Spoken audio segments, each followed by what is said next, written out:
I heard you used a lot of fireworks on stage yesterday in Germany. Well, it was just, that they're used to it there. So we just thought we'd give them no, I shouldn't even say that as a joke. A Kosovo special, right? It's always fun to blow some shit up once in a while, and no better place to do it than in a big festival setting. In 1999, Metallica finally headlined the Dynamo Open Air Festival in the Netherlands, delivering an electrifying performance that thrilled the massive crowd. The band's high-energy setlist and powerful stage presence captivated fans, reaffirming their status as rock legends. This unforgettable show highlighted Metallica's enduring appeal and showcased their unmatched ability to energize and engage a live audience. Here's an interview with drummer and Metallica mastermind Lars Ulrich, conducted just hours before that performance. Hey Lars, say hello to the listeners of Kink FM. Met André. Hey, listeners of Kinky FM. What's shaking?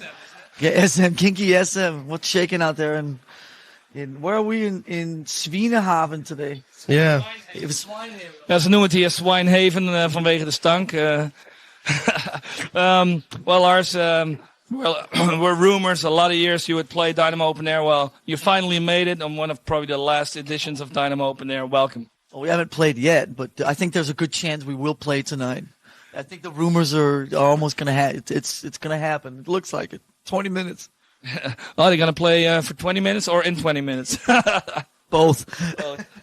Well, a lot of listeners don't know you did some special shows in, I think, April 21st in San Francisco. Can you elaborate on that, what the shows were? Because a lot of people won't know what you did there. We played basically 2 shows with the San Francisco Symphony accompanying us, which means we played 2.5 hours worth of Metallica songs with the symphony playing parts along ours, basically that Michael Kamen wrote for them and directed for them. And it was a jolly good time. And it went actually pretty well, once you've sort of got over the kind of strange aspects of the whole thing. It was actually very cool, and people were digging it. And I think that there's a chance that we might do it again, number one. Number two, maybe even release some of it once we sit down and listen to it and figure out how it sounds.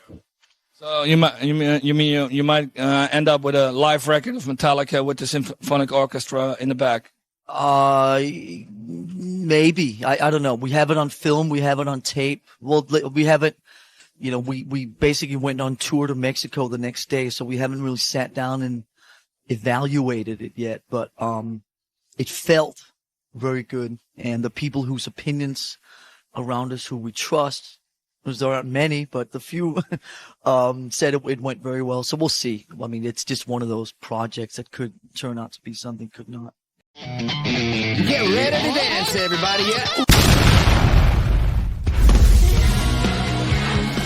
Rock Commander is a celebration of rock and metal culture.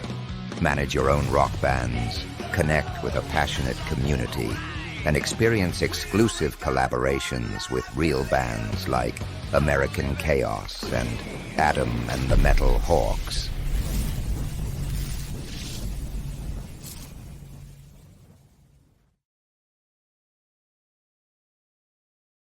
Like the guys from Queensryche played on some of the stuff with Michael Kamen together, not with you, but earlier. And Deep Purple probably is the best example of a band who did it. Was that the band general idea to do this one? Because Deep Purple did it a long time ago. Well, the Deep Purple thing was more, there was music that Deep Purple didn't play their own songs. And so this is Metallica playing our own songs. So it's not Metallica playing, Wagner or Brahms or something. It's Metallica playing Metallica songs with the orchestra adding another layer of music to it. So the Deep Purple thing was Deep Purple playing symphony music. But, it is what it is. It's pretty cool. It was pretty cool. And, people can figure it out for themselves. That's the reason we might do something with it, is because only 6,000 people saw it. So it's not like when you do a normal tour and people see you all over the world. This is not something that we're going to sort of tour on, or you know, they're going to take the San Francisco Symphony on tour. Like 50 tour buses kind of thing. Yeah. Well, the last record released here was also, let's say, a very special one. It's like an honor to all your big bands that inspired you. How did that go sales-wise and stuff? Because it's something, let's say, completely different. And now for something completely different. Metallica. It went. So far in America, it's doing very well. I don't really, unlike a few years ago where I sat and paid attention to every single sales figure. I think it's, you know, it was a very selfish record in a way. So it's a record we had to do for us.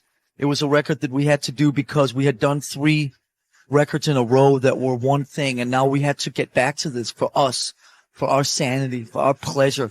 So I think it was a very selfish record. And, there were some people that were digging it, and there was some people that passed on it, and you know, but it did pretty well, better than I expected. Certainly in America, it's still America. Die, Die, My Darling is the new single, and it's doing very well. So we'll see. Yeah. You're gonna play that song? Is that? I heard it's only a song of that record you're gonna do live tonight. Met André.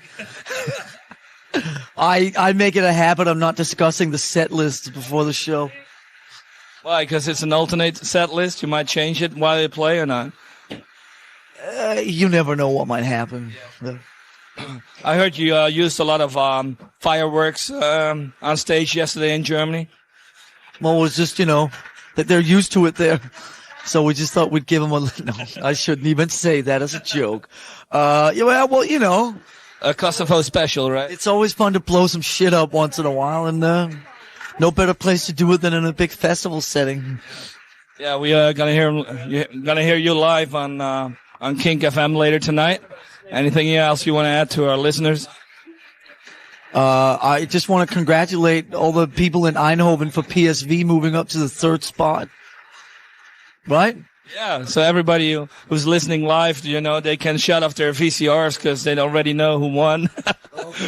Broadcast is like it, and actually it is right now, so we're okay. All right, well, PSV win. Okay, I'm going to say, Lars, thank you very much for your time, and I hope for a great show, and thank you very much. Yeah, thank you. And everybody out there, remember, Met André.